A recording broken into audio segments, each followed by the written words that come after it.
Tag und willkommen zu dieser Show. Das ist natürlich unsere Tourismus Namibia Show, wie immer an jedem Samstag, immer zur selben Zeit. Und da geht es eben darum, dass wir Ihnen einige Themen und natürlich Urlaubsideen und zuletzt noch ein kleines Thema der Woche mitbringen, also Topics, Destinations und To the Point. Ich bin Frank Steffen, wie Sie auf dem Bildschirm erkennen können, und werde Sie wie üblich durch diese Show führen. Als erstes haben wir natürlich Topics.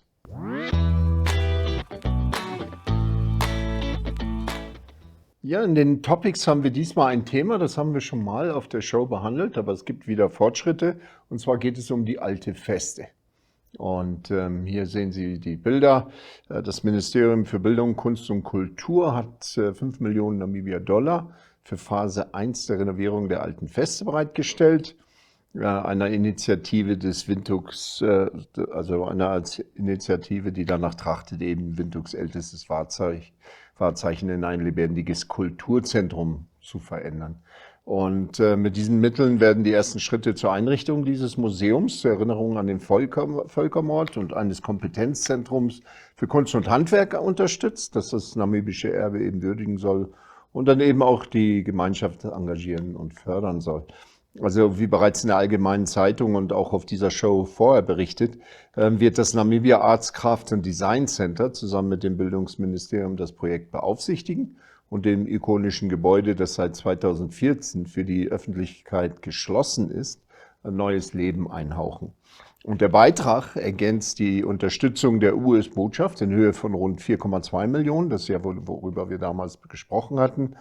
Und das kam durch den Ambassadors Cultural Preservation Fund, also es wurde von den USA zur Verfügung gestellt und es ist halt eine gemeinsame Anstrengung, die Vergangenheit Namibias zu würdigen und gleichzeitig lokale Kunsthandwerker zu unterstützen und eben lokales Talent zu fördern.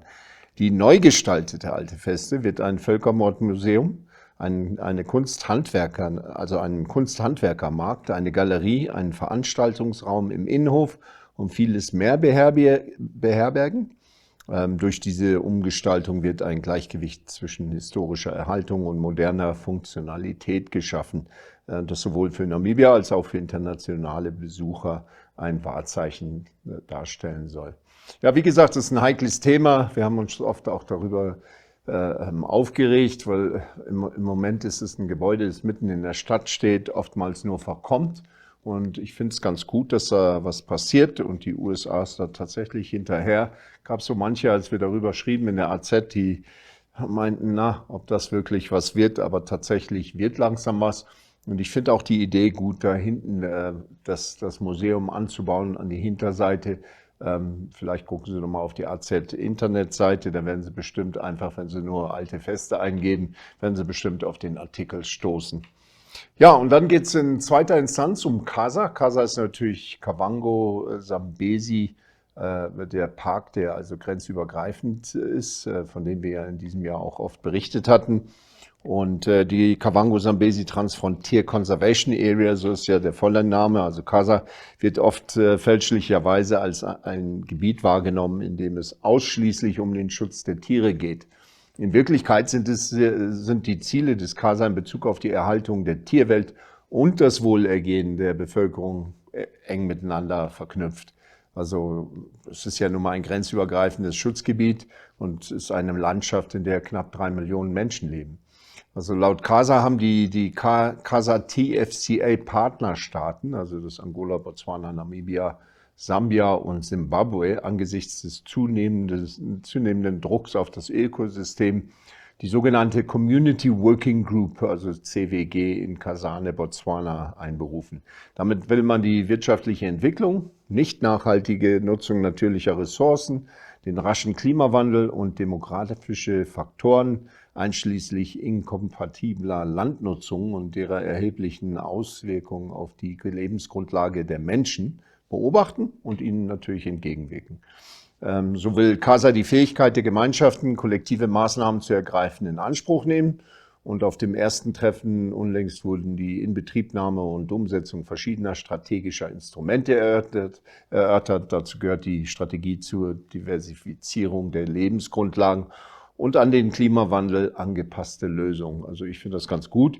Und da muss man immer wieder sagen, der Dr. Njambe, den wir ja auch schon auf dieser Show hatten und den wir dann auch bei unserer Expo dieses Jahr mit dabei hatten, was mich anbetrifft, Respekt, was der so leistet, ist allerhand. Und wenn man ihn erstmal kennenlernt, dann weiß man, dass der Mann richtig was los hat. Also ich hoffe, dass er da noch viel schafft.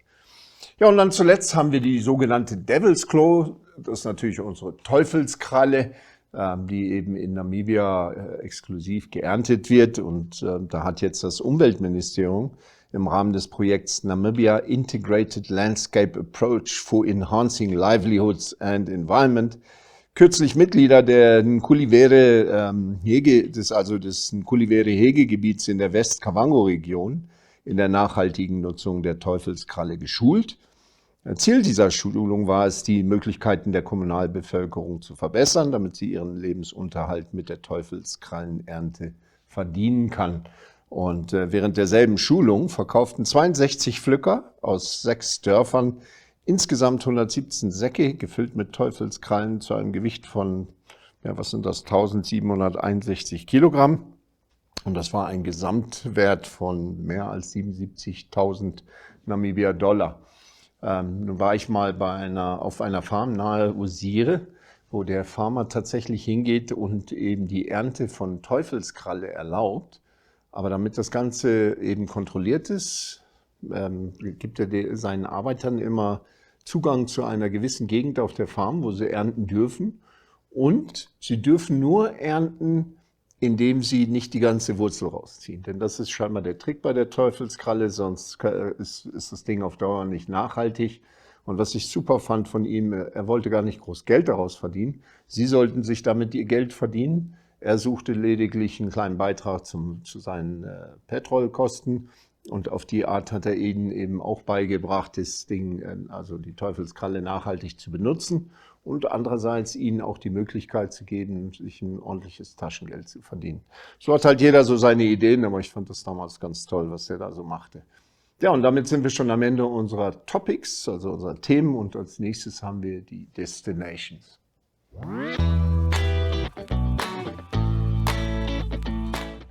Ja, und nun ist es ja schon so, dass in Weilchen lang mehr unsere sogenannten Enjoy Lodges, also unter dem Warnzeichen Enjoy, fördern. Und da haben wir diesmal das Safari Villa Boutique Hotel. Das ist hier in Windhoek gelegen und hier auf der Karte können Sie es gut erkennen, also es ist nah am Zentrum. Und das Hotel ist ein gemütlicher und einladender Urlaubsort, eben inmitten Windhoek, mit einer luxuriösen Atmosphäre, in einer ruhigen Umgebung und mit freundlichem Personal. Wie gesagt, wir hatten schon mal darüber berichtet, aber hier ist mal wieder ein Update, weil ich sage schon mal, das ist auch schon wieder 2-3 Jahre her. Und meine Kollegen hatten sich mit Mareike Lamprecht unterhalten und da haben wir dann natürlich auch eine kleine Videoaufnahme mit dabei. Very welcome to this place. You are here at Safari Villa Guest House, Boutique Hotel with Mareike Lamprecht, and please come in and let me show you around.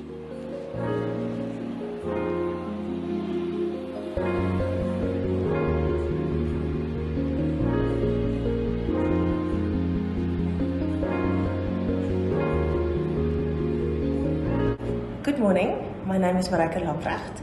You are joining me here today at Safari Villa Boutique Hotel, situated in Eros, in Turquoise Street, close to Mediclinic Hospital. We are a group of 7 people, myself, my partner Mersha Chombe, and then my staff. We bought Safari Villa in 2020.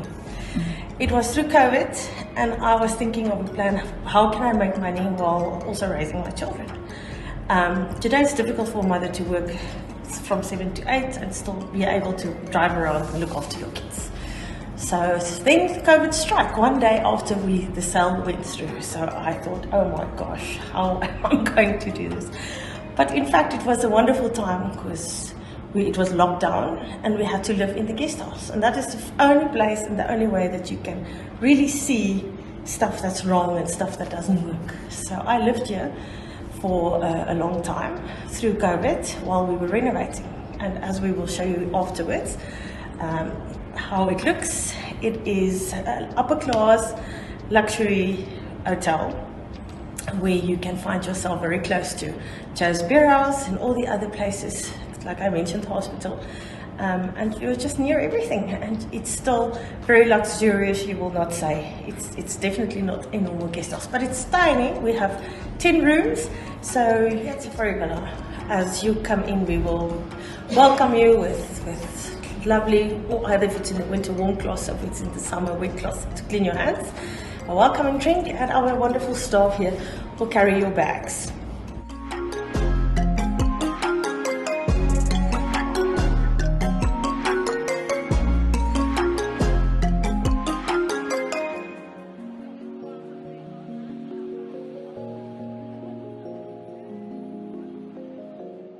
About this guest house is that you're part of everything. So if you would like to go and sit in the bar, we have this huge fireplace where you can sit and you can see how we are making a potjie for the Germans and the English speaking people, overseas people that's not sure for what that is. We have barbecues, braais, and this massive pot that we make in beef or chicken, like oxtail, and you can sit there and you can smell the aromas.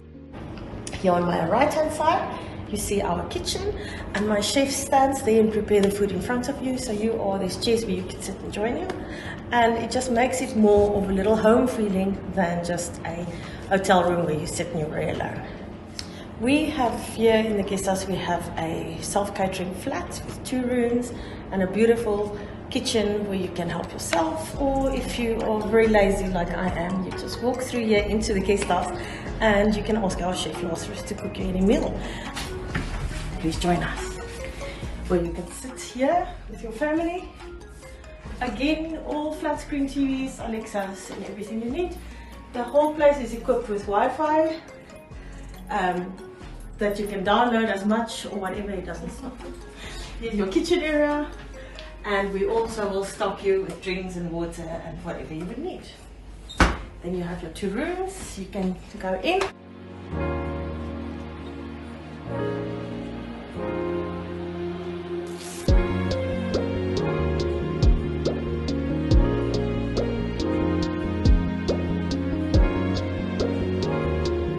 Welcome to enjoy hamburgers and pizzas, any other food that you want at the poolside. You can sit there. We have chefs and waitresses that will bring you a cocktail.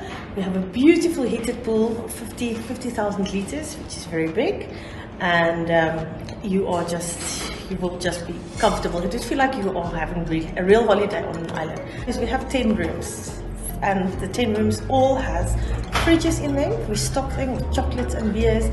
And on top you have your whole coffee, tea, the rusks, and it's just very homey feeling. You don't have to come out of your room if you don't want to. You have an Alexa in your room. You have robes in your room as to put on if you just want to come for breakfast. And you have all the amenities in the shower with all your shampoos, and everything is branded Safari Villa Boutique Hotel. So it's all our own things that we make ourselves and bottle ourselves. We're proud of that. We have a safe in the room. We have lots of guests from Europe and from America to put your US dollars in. It's very safe, very secure. And there's nothing that you have to worry about that something would ever be stolen.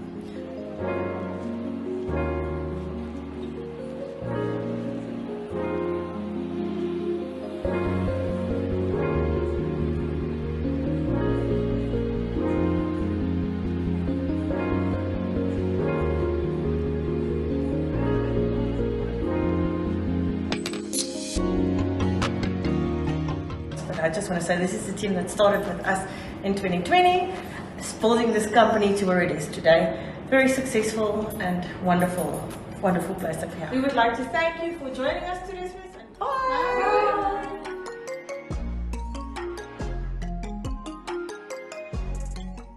Ja, und das ist ja als erstes die Safari Villa Boutique Hotel, also das Safari Villa Boutique Hotel. Und jetzt haben wir als zweites mit dabei Africa Awaits Lodge. Und zwar ist die Africa Awaits Lodge, liegt auf dem Weg zwischen Gobabis und Botswana. Ist also nur ein kleines Stück außerhalb von Gobabis. Hier kann man das nochmal besser erkennen. Und also 15 Kilometer von Gobabis entfernt, aber immerhin noch ganze 99 Kilometer vorm Grenzübergang nach Botswana. Und sie bietet halt einen perfekten Urlaubsort für geschäftsreisende Familien und Abenteurer. Aber was eben besonders schön ist, es ist ja oft so, dass man gern durch Botswana fährt, aber dann möchte man nicht nachts fahren, weil das ja doch ziemlich gefährlich ist, weil da eben sehr oft die Rinder auf der Straße stehen. Was immer der Grund, es macht immer viel Sinn, wenn man sich dann schon mal auf den Weg macht, nicht mehr in Windhoek ist, sondern den nächsten Morgen schon gemütlich wach wird und außerhalb ist und den Urlaub schon so ein bisschen in vollen Zügen genießen kann, bevor man sich dann auf dem weiteren Weg nach Botswana oder durch Botswana nach Südafrika macht. Also wir haben natürlich auch in dem Fall eine Videoaufnahme mit dabei. I am Cecilia and I am the manager of Africa Awaits Lodges and Safaris.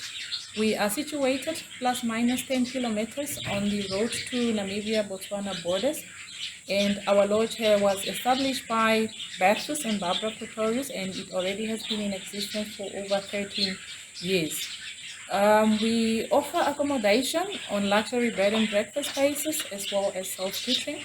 We have a very beautiful swimming pool, outdoor swimming pool on site where guests can relax and they can have a barbecue. We have a restaurant and we have a water hole facing all the rooms so guests can view or watch animals that we have on site from their doorsteps.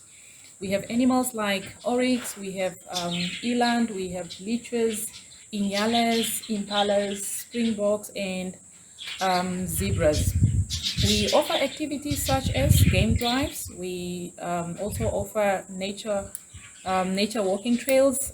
We offer bushman walks as well as farming activities.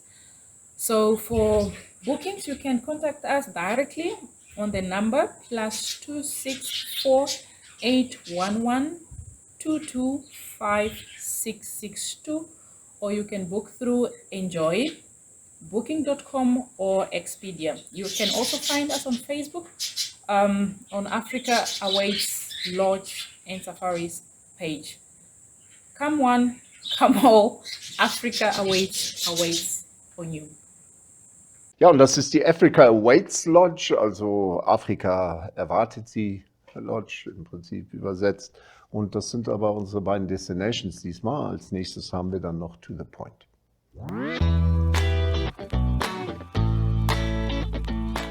Der Mensch-Tier-Konflikt ist in Namibia oft so ein umstrittenes Thema, weil mancher immer glaubt, dass es so ein bisschen übertrieben wird. Wir als Zeitung erleben das ein bisschen intensiver, wenn dann immer wieder darüber geschrieben wird, dass Leute so und so viel Schafe verloren haben oder ja, leider sogar ihre Kinder verloren haben. Und da ist eben hier der Historiker und der Dozent für Sozialwissenschaften an der Universität von Namibia, das ist der Champapi Chiremo, befasst sich eben in seinem Beitrag mit dem Konflikt zwischen Mensch und Tier in den Regionen Ost- und West-Kavango. Er stellt die Frage, ob die staatlichen Schutzmaßnahmen für Krokodile und Flusspferde tatsächlich auch Menschenleben schützen. Also hören Sie es einfach mal an. Yeah, no, thank you very much.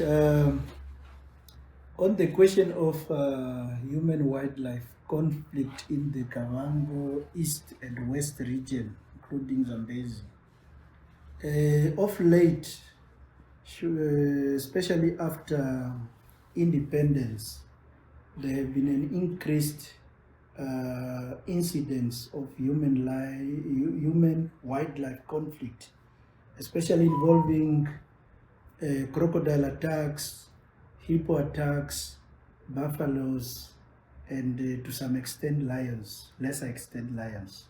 So the main issue is actually with crocodile and hippo attacks in the river. Those, I think, rates very highly. It happens almost every month or after 1 month, those attacks are happening. And from our analysis of the situation, we think that this is a very serious issues that is going to perhaps erupt or evolve, get into something more serious politically and even socially, because people are talking on the ground that government values the lives of wildlife more compared to the lives of human beings. That is as far as protecting this wildlife is concerned.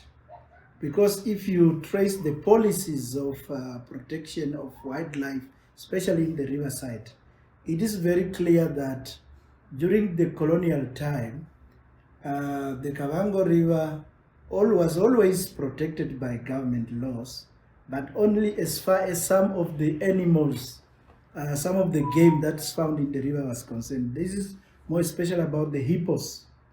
The hippo, you were not allowed to shoot a hippo without a license or without permission from government. That is from the Namibian side. But throughout the colonial period, there were no conservation laws as far as protection of hippos or anything in the river on the Angolan side was concerned. So if you were on the Angolan side, you could shoot a hippo, you could shoot a crocodile, you could shoot anything in the river, and nothing could happen to you. But on the Namibian side, at least hippos were protected. But crocodiles, the policies to shoot crocodiles was given to the traditional authorities. The traditional authorities were the one who were actually managing that situation. So that if there was a rogue crocodiles around the villages, or where people are fetching water or bathing, whatever, in the river, the person who saw it just needed to report to the traditional leaders, and the traditional leaders would give permission for that crocodiles to be put down. So therefore, the policy was actually people friendly, because it was working at a community level. So a crocodile will be put down. Once it was put down, and then it will be displayed publicly to everyone that it was put down, and then they would remove some of the parts of the crocodile which are deemed to be dangerous for the community, such as the brain and maybe the tail of the crocodile. It's believed that the brain of a crocodile can be used for as poisons. So if it is in the hand of some people that are rogue in the community, it can be used to poison others. So the crocodile that is put down will be brought, displayed publicly, remove the brain, and then they will destroy it there. Yeah, for everyone to see that is destroyed. So then the people would be at peace that the crocodile is put down. So therefore, there were less crocodile attacks during that entire period. So whether that was good to put down crocodiles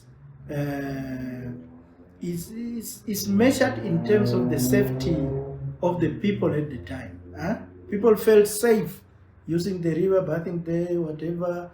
But now people are not feeling safe because the crocodile population, since the policy has now been put in where the government, the Ministry of Environment and Tourism is directly in charge of regulating the river, where the crocodile is also now a protected species. Yeah, a protected species whereby you are found shooting it, you are sent to jail. Yeah, you are sent to jail for putting down the crocodile. So people don't understand, because of the background of the policies where we are coming from, why these crocodiles are being protected now, and the population of crocodile have increased so much. Yeah, you must remember that the crocodile give birth to a number of crocodiles at a time. 30 to 35 at a time, eggs. And if 5 crocodiles are in that vicinity and give birth to those number of eggs, and then they hatch and they go in the river, in a period of 2 years, that particular village will be infested with so many crocodiles, and that jeopardizes the safety of the people. That is the same for hippos. Hippo population in the Kavango region, in the Kavango River, has increased so much that everywhere you go, you find a hippo. And a hippo is one of that animal that is recorded to be one of those that involves into human wildlife conflict a lot. More than lions, hippos They attack human beings at more frequent times than lions, because they have their own behavior. If they fight amongst themselves, or if you pass where it has given birth and closer to where it has given birth, the crocodile will attack. And therefore, this is a problem to the community.